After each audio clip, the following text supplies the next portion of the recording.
Olá, meus irmãos, graça e paz. Eu sou vosso irmão em Cristo, Gregório Louveira, de Campo Grande, Mato Grosso do Sul. Amados, diletos irmãos,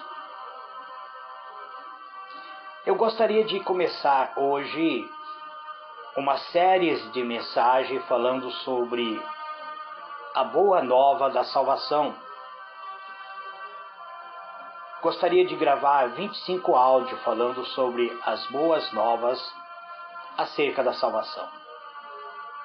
Tenho certeza de que você entende a salvação. Mas também tem muita gente que está começando sua jornada de fé.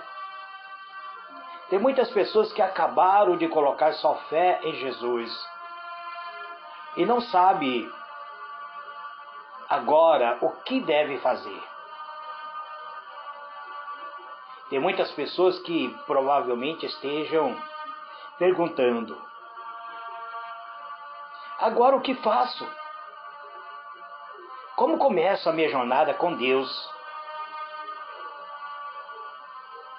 Então, amados, a palavra de Deus, livro de 1 João capítulo 5, verso 13, diz: estas coisas vos escrevi, a fim de saberdes que tendes a vida eterna. O apóstolo do amor, o apóstolo João, ele escreve-nos uma carta a fim de que nós venhamos ter a certeza da vida eterna. Ele diz: estas coisas eu vos escrevi a fim de saberdes que tendes a vida eterna, a vós outros que credes em o nome do Filho de Deus. Quando Deus usa o apóstolo do amor para escrever-nos esta mensagem, é porque Deus quer que entendamos a salvação. Deus quer que tenhamos a confiança e a convicção de que somos salvos, que vamos de maneira rápida crescer nessa graça. Existe uma urgência, amado, de nós tornarmos verdadeiramente salvos. Então eu quero trazer algumas palavras acerca da salvação. Livro de Romanos, eu vou ler, amados, para que todos entendam. Como eu estou trazendo em forma de estudo bíblico, eu estarei lendo. Livro de Romanos, capítulo 3, verso 23 diz: porque todos pecaram e destituídos estão da glória de Deus. Então nós precisamos da salvação, porque todos somos pecadores. E todos nós estávamos fora do plano da salvação. Por isso nós precisamos nos arrepender do pecado cometido. Porque estávamos perdidos para Deus por causa do nosso pecado. Então a palavra de Deus no livro de Romanos, capítulo 6, verso 23, diz assim: 6, verso 23.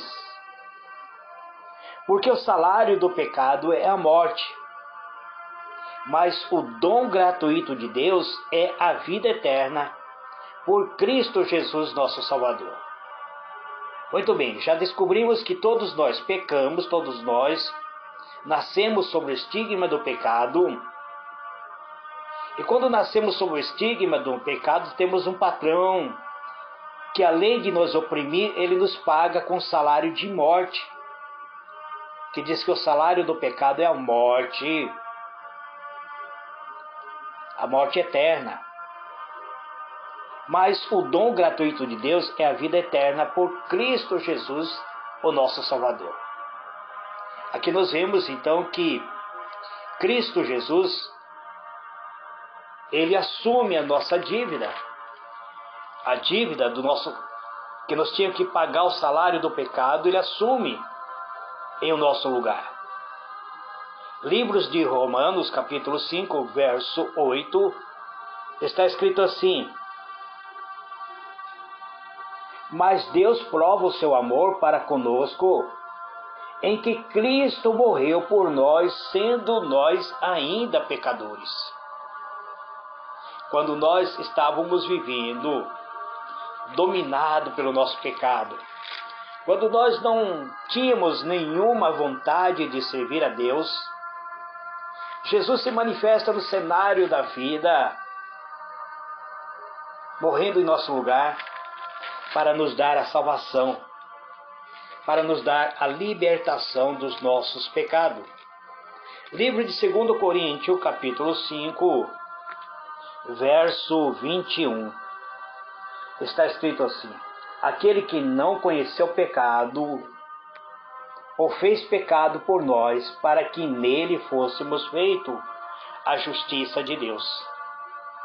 Jesus, ele não tinha nenhum pecado, mas ele toma o nosso pecado. Ele se faz imundo por nossa causa, para que nele se cumprisse toda a justiça de Deus, para que nós, através dele, fôssemos feitos a justiça de Deus. Então Jesus, ele morreu na cruz para pagar o castigo que era nosso, o castigo que merecia uma punição. Então Jesus morre em nosso lugar, tomando o castigo que merecíamos. A sua ressurreição provou que a morte de Jesus foi suficiente para pagar por nossos pecados. Então Deus, ele dá-nos o perdão e nos oferece a salvação gratuitamente a todos aqueles que colocam a sua fé em Jesus. Aqueles que confiam que Jesus é o perfeito sacrifício, confiando na morte de Cristo como pagamento de nossos pecados. Em João 3,16 diz que Deus amou o mundo de tal maneira que deu o seu Filho unigênito para que todo aquele que nele crê não pereça, mas tenha a vida eterna. O livro de Romanos, capítulo 5, versículo 1, está escrito assim, capítulo 5, verso 1. Sendo, pois, justificado pela fé, temos paz com Deus, por nosso Senhor Jesus Cristo. Então, a partir da hora que nós confiamos que o sacrifício foi perfeito, então nós somos justificados mediante a fé, e aí nós temos paz, é restituído-nos aquela paz com Deus através do sacrifício de Jesus Cristo na cruz do Calvário. Em Romanos 8, versículo 1, está escrito assim: portanto, agora nenhuma condenação há para os que estão em Cristo Jesus, que não anda segundo a carne, mas segundo o Espírito. Então, amados, agora nós vemos que Cristo, ele se oferece por nossos pecados, ele morre em nosso lugar, ele nos declara justo diante do Pai, e agora, nós estando em Cristo, nós já somos uma nova criatura. Sendo uma nova criatura, não há nenhuma condenação. Nada mais pode nos condenar para aqueles que estão em Cristo Jesus. O pecado que nos oprimia, Cristo já tirou de nós. A acusação que nós levava à condenação eterna, Cristo, ele já pagou essa condenação. Então, por meio dele, nenhuma condenação há para aqueles que estão nele, que não anda segundo a carne, mas segundo o Espírito de Deus. Esta é a mensagem da salvação. Se você, meu irmão, minha irmã, consegue entender isso, se você coloca a sua fé em Jesus Cristo como seu Salvador, então você é declarado diante de Deus como justo, como nunca tivesse tido cometido pecado nenhum. O seu pecado é apagado, é totalmente anulado toda a sentença de condenação sobre sua vida. Todos os seus pecados são perdoados e Deus promete nunca deixar você, nunca abandonar você. Deus promete que vai estar sempre contigo. No livro de Romanos, no capítulo 8, verso 39, no versículo 38, e o 39 diz assim: portanto, estou certo de que nem a morte, nem a vida, nem os anjos, nem o principado, nem a potestade, nem o presente, nem o porvir, nem a altura, nem a profundidade, nem alguma outra criatura nos poderá separar do amor de Deus que está em Cristo Jesus nosso Senhor. Então, quando você assume, mediante a fé, que você é servo de Deus, Jesus, ele te justifica, ele te declara justo, ele perdoa seus pecados, e nenhuma condenação há mais para aqueles que estão em Cristo Jesus, e nada, mas nada, pode nos separar deste amor de Cristo Jesus. Lembre-se que a sua salvação é segura em Jesus Cristo, que nele você está firmado, porque ele é que prometeu isso. Se você confia somente em Jesus como seu Salvador, você pode ter certeza de que você irá passar a eternidade com Deus nos céus. Se você acredita que Jesus é realmente aquilo que ele diz ser, então tenha plena convicção, amado, que a eternidade nos céus está garantida para você. Agora, você aceitou a Cristo. Você aceitou o sacrifício de Cristo. E como prova de testemunho da tua transformação de vida, você precisa encontrar uma boa igreja que ensine você a Bíblia Sagrada, que ensina a você a palavra de Deus. Não pense em uma igreja como um edifício. A igreja são pessoas. A Bíblia diz que nós somos pedra viva, que quando estamos unidos nos tornamos uma igreja na presença de Deus. É de suma importância que os crentes em Jesus Cristo congregue um com o outro. Isto é primordial, amado. Isso é o propósito da igreja. Agora que você colocou sua fé em Jesus Cristo, eu quero te encorajar. Você encontrar em sua área, no seu bairro, na sua cidade, uma igreja que pregue a Bíblia. Converse com a liderança de uma igreja. Interrogue eles acerca da palavra de Deus. Fale com ele sobre sua nova fé em Jesus Cristo. Vê o que ele pode acrescentar de conhecimento da palavra de Deus em sua vida. Agora, se essa igreja não prega a palavra de Deus, mas está pregando fábulas, ou um outro ensino que não seja a Bíblia Sagrada, então procure uma igreja que que prega a palavra de Deus. Um segundo propósito da igreja é ensinar a Bíblia. Você pode aprender como aplicar os princípios de Deus na sua vida. Você pode entender a Bíblia. Isso é essencial para viver uma vida cristã forte, vibrante. Em 2 Timóteo 3, verso 16 e 17 diz: toda a Escritura é inspirada por Deus. É útil para o ensino, para a repreensão, para a correção, para a educação na justiça, a fim de que o homem de Deus seja perfeito e perfeitamente habilitado para toda boa obra. Agora existe um terceiro propósito de você ter que fazer parte de uma igreja. O terceiro propósito da igreja é a adoração. Adoração é a nossa expressão de gratidão a Deus por tudo que Ele tem feito.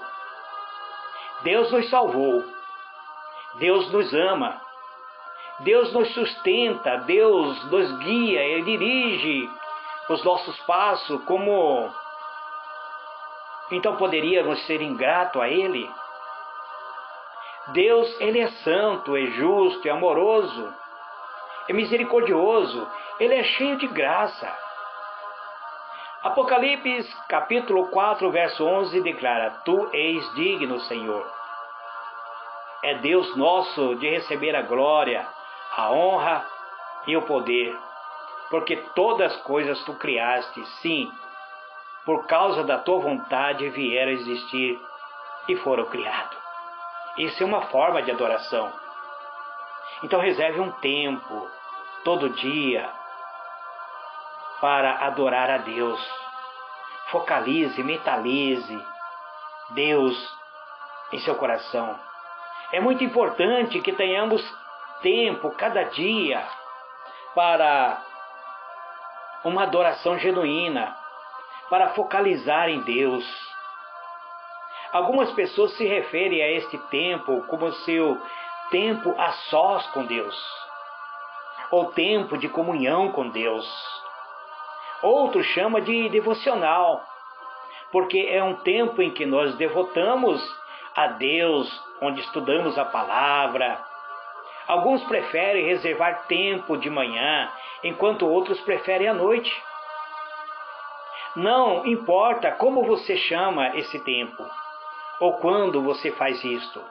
O que realmente importa é que você tenha um tempo regularmente, que regularmente ocupe tempo com Deus, que esse tempo te leva a um momento de adoração, onde nós possamos dizer: hoje eu tive um momento a sós com Deus, em adoração, em oração. A oração é simplesmente conversar com Deus. Converse com Deus sobre suas preocupações, sobre os problemas cotidianos da sua vida. Peça a Deus que lhe dê sabedoria, que guie você no caminho da vida. Peça que Deus providencie por sua necessidade. Diga a Deus quanto você o ama e quanto você aprecia tudo que Ele fez por você. Diga a Ele que você está agradecido por Ele te oferecer uma salvação gratuitamente. Isto é oração. Isto realmente é adoração. Tire um tempo para a leitura da Bíblia. A leitura da Bíblia, além de aprender sobre a Bíblia na igreja, você precisa estar lendo diariamente. Você precisa ler por si mesmo. Você tem que ter uma conclusão por si mesmo. Tem muitas pessoas que estão na igreja 15, 20, 30 anos, mas não conhecem nada da Bíblia. Só sabe aquilo que é pregado no púlpito. Eles não tiram tempo para pesquisar a Bíblia. A Bíblia contém tudo o que você precisa saber. Tudo aquilo que você precisa saber para viver uma vida cristã de sucesso. Ela contém a luz da palavra de Deus. E a palavra de Deus que é o guia, que é a lâmpada para os nossos pés. A palavra de Deus tem o poder de tomar decisões sábias em nossa vida. Como conhecer a vontade de Deus se você não conhece seu próprio manual? Como você pode se colocar na presença de Deus sem aprender o manual de Deus? Como ministrar a outros e como crescer espiritualmente se você mesmo não lê a palavra de Deus? A Bíblia é a palavra de Deus. Ela foi entregue para cada um de nós. A Bíblia é essencialmente o manual de instrução de Deus. Como devemos viver a nossa vida de uma forma que agrada a Ele. E Ele nos retribui, nos dando uma felicidade. Desenvolva um relacionamento com as pessoas que pode edificar você espiritualmente. Em 1 Coríntios, capítulo 15, verso 33, nos diz: não vos enganeis, as más conversações corrompem os bons costumes. Então procura pessoas que tenham bons costumes, pessoas que têm pensamentos bons. A Bíblia está cheia de advertência sobre a influência que a pessoa má tem em nossa vida. Que pessoa má possa muitas vezes nos influenciar de uma maneira negativa. Passa tempo com aqueles que se engajaram em praticar o bem. Faça aliança com essas pessoas que são do bem. Não esteja engajado com pessoas que praticam aquilo que é pecaminoso, com que estejamos tentados por essas atividades. O caráter daqueles com quem nos associamos reflete em nós. Por isso é tão importante nos rodearmos de pessoas que amam o Senhor e que estão comprometidas com Ele. Tente ter bons amigos, talvez da sua igreja, que possa ajudá-lo, que possa encorajá-lo. Peça que Deus coloque amigos fiéis ao teu lado. Lembre sempre de ser fiel também e ter seu tempo devocional na sua caminhada com Deus. Pergunte a Deus se você pode fazer o mesmo por outras pessoas. Isso não significa que você deve abandonar todos os seus amigos, aqueles que não conhecem o Senhor. Porque o próprio Jesus, quando ele fez a oração sacerdotal, ele diz: Pai, eu não peço que tire eles do mundo, mas que eu livre do mundo. Então o Senhor Jesus, Ele é o nosso Salvador. Ele continua sendo amigo dos seus próprios amigos que ainda não conheceu a Ele. E esses amigos, eles podem conhecer Jesus através da sua vida. Ame essas pessoas. Ame simplesmente, informe a eles que Jesus transformou a sua vida e que você não pode mais fazer as mesmas coisas que você costumava fazer. Se você participava de roda de bebida, informe seus amigos dizendo: agora eu sou um cristão, sou uma pessoa, nova criatura. Eu não participo mais dessas rodas de bebida, mas eu quero manter a sua amizade. Eu quero viver falando para você sobre o amor de Deus. Que Deus lhe dê a oportunidade de compartilhar de Jesus com seus amigos.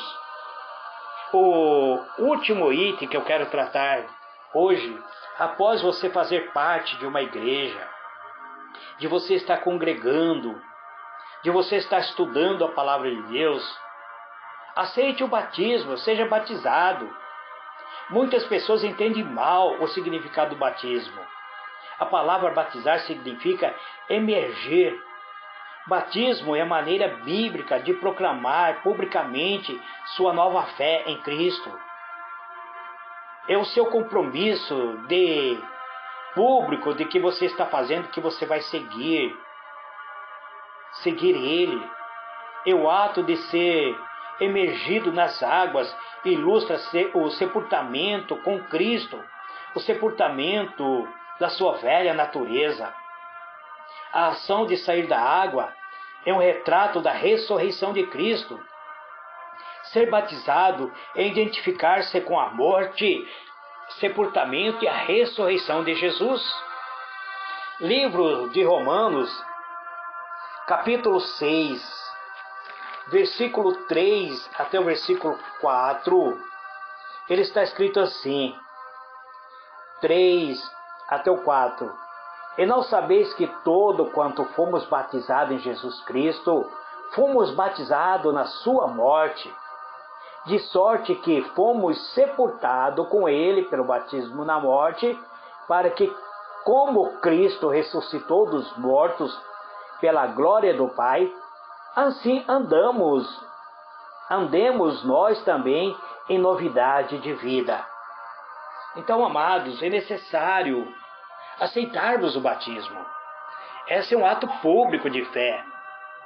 Batismo, ele não salva. Batismo não leva você a ser salvo, ele não lava seus pecados. Batismo é um simples passo de obediência a uma proclamação bíblica, uma proclamação pública, é um ato de fé público, sua fé em Cristo para a salvação. O batismo é importante porque é um passo de obediência, publicamente declarando a sua fé em Cristo. É o seu compromisso com Ele. Se você está pronto para ser batizado, você deve falar com a sua liderança, com seu pastor. E você deve guardar esse batismo em seu coração como um ato de fé, de que você realmente agora é uma nova criatura em Cristo Jesus. Que Deus vos abençoe, amados. Eu sou vosso irmão em Cristo, Gregório Oliveira, e este é o primeiro áudio falando sobre boas novas de salvação. Graça e paz para todos.